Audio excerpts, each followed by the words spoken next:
The church in America is going to suffer so terribly. And we laugh now, but they will come after us, and they will come after our children. They will close the net around us while we are playing soccer mom and soccer dad, while we are arguing over so many little things and mesmerized by so many trinkets. The net even now is closing around you and your children and your grandchildren, and it does not cause you to fear.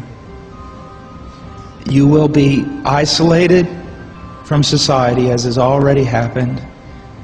Anyone who tries to run for office who actually believes the Bible will be considered a lunatic until finally we are silenced.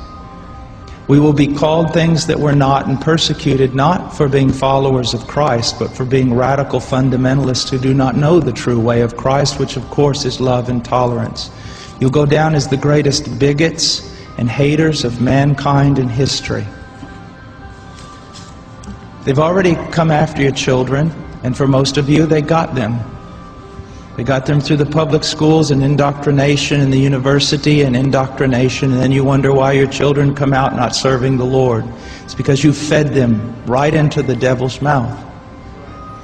So little by little the net is closing around, and then it's not little by little. Look how fast things are going downhill just in a matter of weeks. Matter of weeks. But at the same time, know this. Persecution is always meant for evil, but God always means it for good.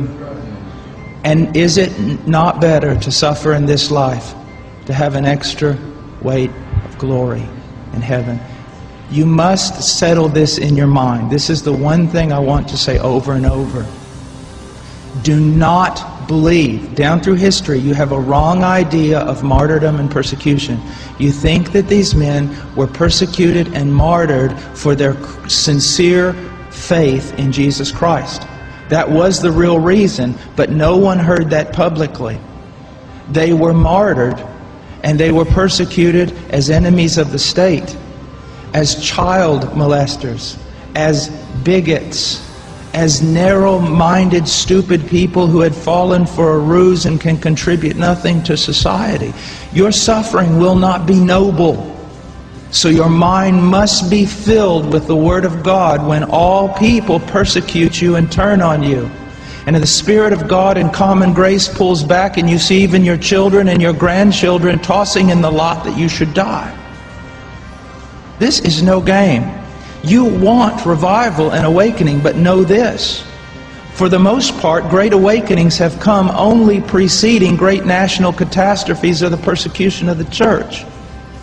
I believe God is bringing a great awakening, but I believe that He is raising up young men who are strong in trust in the providence of God to be able to wade through the hell that's going to break loose on us. And it will be on us before we even recognize it.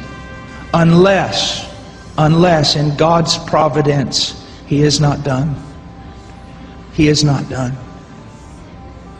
And note, this is not silly talk.